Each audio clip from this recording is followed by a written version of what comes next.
আসসালামু আলাইকুম। যুক্তরাষ্ট্রের পররাষ্ট্র দপ্তর প্রতি বছর বিভিন্ন দেশের মানবাধিকার পরিস্থিতি নিয়ে তাদের অবজারভেশন জানায়, প্রতিবেদন প্রকাশ করে।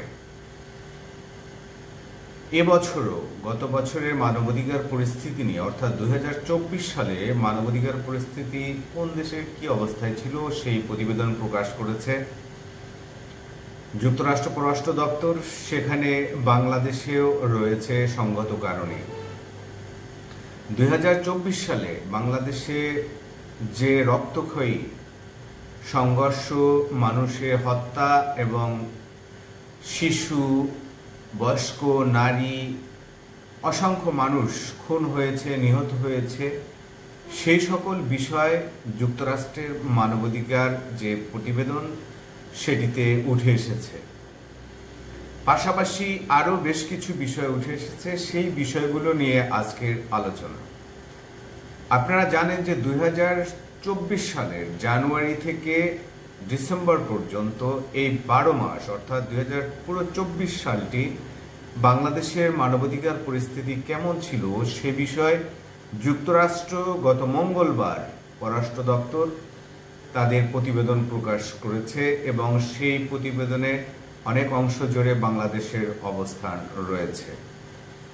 প্রতিবেদনে বলা হয়েছে যে বিগত আওয়ামী লীগ সরকার ছাত্র জনতার আন্দোলনের মুখে পতন হয়। এরপরে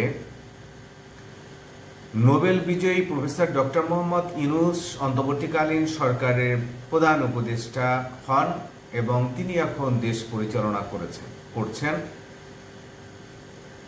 2024 সালে আইনশৃঙ্খলা বাহিনীর হাতে মানুষ নিহত এবং গুম খুন সহ বিভিন্ন বিষয় এই প্রতিবেদনে উঠে এসেছে।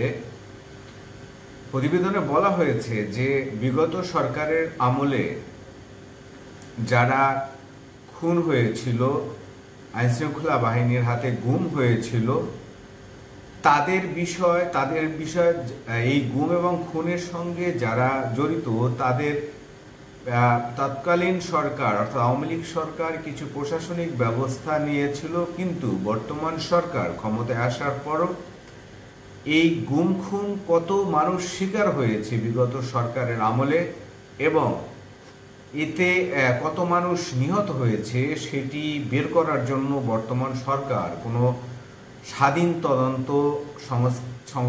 তদন্ত গঠন করেনি এবং এই সরকার কতজন বিগত সরকারের আমলে নিহত হয়েছে সেরকমের কোনো তালিকাও করেনি এবং গুমের শিকার কত হয়েছিল সেরকমের কোনো নির্দিষ্ট তালিকাও করেনি বলে প্রতিবেদনে উল্লেখ করা হয়েছে। এবং আরও বলা হয়েছে যে আওয়ামী লীগ সরকার পতনের পর বর্তমানের যে পরিস্থিতি সেটিকে বলছে যে মানবাধিকার পরিস্থিতি স্থিতিশীল পর্যায়ে যেতে শুরু করেছে, তবে বেশ কিছু জায়গায় তাদের উদ্বেগের জায়গা রয়েছে। এ নিয়ে বাংলাদেশের গণমাধ্যম এবং বিবিসি বাংলা সহ বেশ কিছু গণমাধ্যমে সংবাদ প্রকাশও করেছে। প্রতিবেদনে বলা হয়েছে যে বিগত সরকারের চেয়ে বর্তমানের সরকারের মানবাধিকার পরিস্থিতি একটি স্থিতিশীল পর্যায়ে যাচ্ছে, কিন্তু বর্তমানে বেশ কিছু বিষয়ে তাদের উদ্বেগের জায়গাও রয়েছে। তবে কোন জায়গায় উদ্বেগের জায়গা রয়েছে সেটি প্রতিবেদনে স্পষ্ট করে উল্লেখ করা হয়নি। তবে আরেকটি বিষয় এই প্রতিবেদনে তারা দাবি করেছে যে বর্তমানে অর্থাৎ বিগত সরকারের আমলে এবং বর্তমানে অর্থাৎ গত বছর 2024 সালে আগস্ট পর্যন্ত আওয়ামী লীগ সরকার যেহেতু ছিল, তা আগস্ট পর্যন্ত যা ঘটেছে সেজন্য প্রতিবেদনে আওয়ামী লীগকে দায়ী করা হয়েছে। এরপর আগস্ট থেকে ডিসেম্বর পর্যন্ত যা হয়েছে তার জন্য এই অন্তর্বর্তীকালীন সরকারকে এই প্রতিবেদনে দায়ী করা হয়েছে। প্রতিবেদনে বলা হয়েছে বাংলাদেশে ইহুদি জনগোষ্ঠীর সংখ্যা খুবই কম বেশ কয়েকটি ইহুদি কমিউনিটি বা পরিবার রয়েছে যাদের বিরুদ্ধে রাজনীতিবিদরা এবং ইমামরা ইহুদি বিদ্বেষী বিভিন্ন মন্তব্য করেছেন বা করেন। এই বিষয়টিও প্রতিবেদনে উল্লেখ করা হয়েছে। প্রতিবেদনে যদিও বলা হয়নি যে মানবাধিকার কোন কোন ইস্যুতে এখন উদ্বেগজনক, তবে বিবিসি বাংলার প্রতিবেদনে আমরা দেখেছি যে বাংলাদেশের বিভিন্ন মানবাধিকার সংগঠনের পর্যবেক্ষণ নিয়ে তারা এই প্রতিবেদনের সঙ্গে বলার চেষ্টা করেছে যে বাংলাদেশে বর্তমানে মূল ক্রাইসিসটা হচ্ছে যে মব সন্ত্রাসী। এই মব সন্ত্রাসী এবং অর্থাৎ আইন শৃঙ্খলা পরিস্থিতির অবনতির পেছনে দায়ী। এছাড়া আরও যে মিথ্যে মামলার কথা বলা হয়েছে এবং একাধিক ঘটনায় একাধিক যে একজনের বিরুদ্ধে একাধিক জেলায় মামলা হচ্ছে সেগুলোর কথা বলা হয়েছে।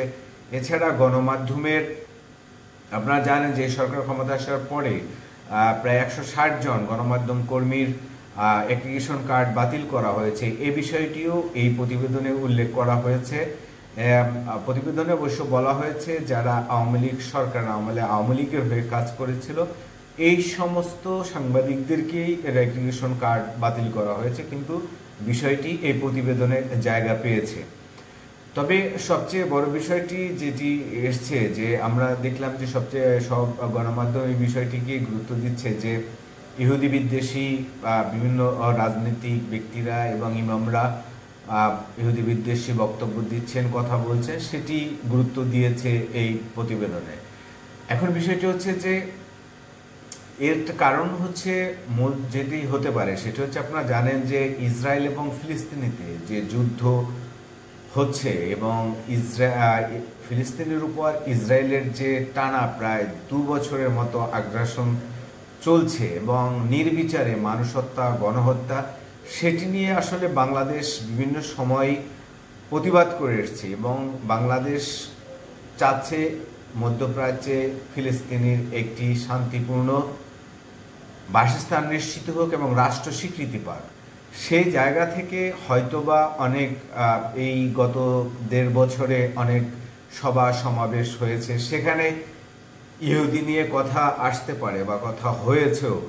সেই জায়গাটিতে হয়তোবা সেইটিকে হয়তো এই প্রতিবেদনে বিদ্বেষ রূপে দেখানো হয়েছে, কিন্তু এর জন্য আসলে দায় কিন্তু বলতে হবে যে ইসরায়েলকে। ইসরায়েল যেভাবে তারা গণহত্যা চালাচ্ছে ফিলিস্তিনে, সেইটির প্রতিবাদ সারা পৃথিবীতে মুসলিম এবং শান্তিপ্রিয় যারা মানুষ রয়েছে, আপনারা যা দেখছেন যে ইউরোপও বিভিন্ন জায়গায় বিভিন্ন দেশে এর কিন্তু প্রতিবাদ হচ্ছে এবং নেতানিয়াহুর ইসরায়েলের যে প্রেসিডেন্ট তার বিরুদ্ধে মানুষ কথা বলছে, বিক্ষোভ করছে, সব জায়গায় হচ্ছে। কিন্তু এইটিকে আলাদাভাবে অর্থাৎ এই প্রতিবেদনে যুক্তরাষ্ট্র পররাষ্ট্র দপ্তরের যে প্রতিবেদন সেটিকে ইহুদি বিদ্বেষের কথায় বলা হয়েছে, কিন্তু মূল বিষয়টি যে ইসরায়েল যে হত্যাযজ্ঞ পরিচালনা করছে ফিলিস্তিনে সেটির প্রতিবাদ জানাতে গিয়ে মানুষ প্রতিবাদী হচ্ছে বাংলাদেশে এবং বাংলাদেশের মানুষ সেটি নিয়ে কথা বলছে।